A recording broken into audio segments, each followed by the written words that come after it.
The cops take 4. So we're at the carnival, and what the little guy did, well, I guess it's irrelevant at this point. Well? All right, he took the powdered sugar shaker from the Zeppeli booth and he licked the top of it. It's not a salvation issue. In fact, it can be washed.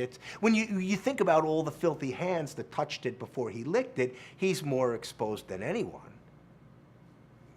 It can be washed. You just offer the guy $5 or $10 for his trouble and you'd be done with it. Oh my God, you gotta be kidding me. Yeah, I'm sorry, he didn't mean anything by it. He's got autism.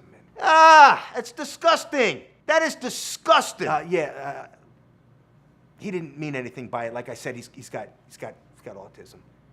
Yeah, I heard you. All right, control your kid. He's like an animal.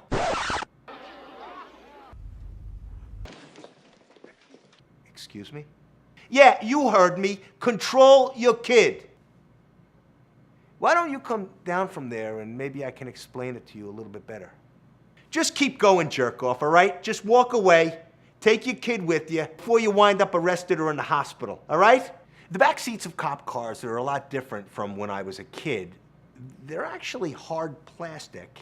And when you're sitting in them, you look a lot shorter than you really are from outside. At least that's the way they are in the suburbs, where the cops tend to put a lot of styling gel in their already short hair, making their heads look like sort of permanent riot helmets. Where you think they would relax after getting the handcuffs on you, but no, once the handcuffs are on, that's when you're transformed into a tackling dummy and they're back at their first day at high school football tryouts. Turned into a look of rage! You see, when you have a kid with autism, you tend to have more interaction with the police than you ordinarily would. The reason why I'm going to write you for unsafe speed is because you're arguing with me. And they're not all that way. In fact, sometimes they're pretty good.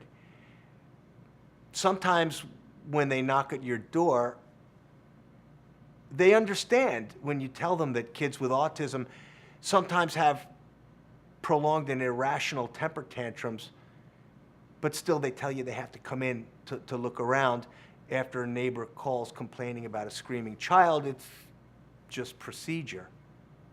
And when they come in, God, the place is a mess. There's laundry overflowing from the basket, dishes are in the sink, toys are all over the place. There's a pizza carton on the counter and 3 empty beer bottles.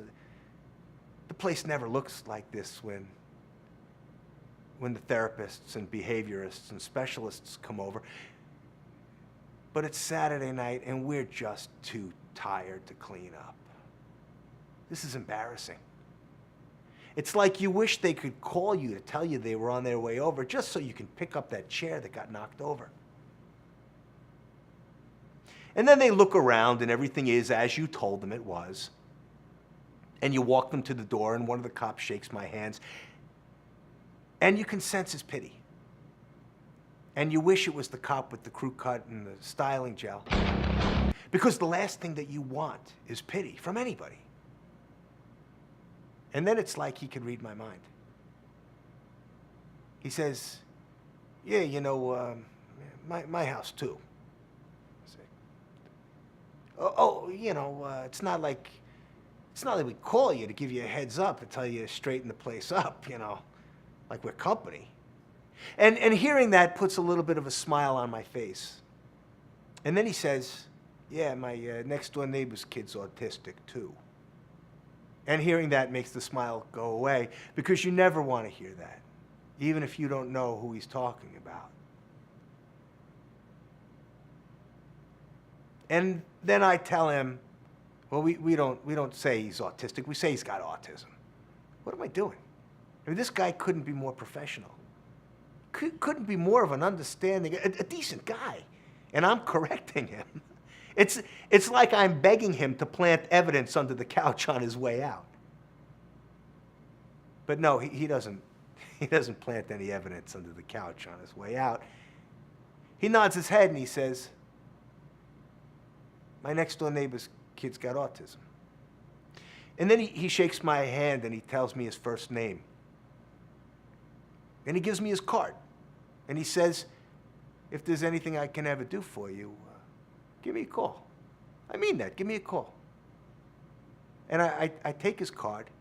And the first thing that crosses my mind is, I'm thinking, I'm going to go out tomorrow night and drink and drive without a seatbelt on just so I can call in that chip. That's what I thought.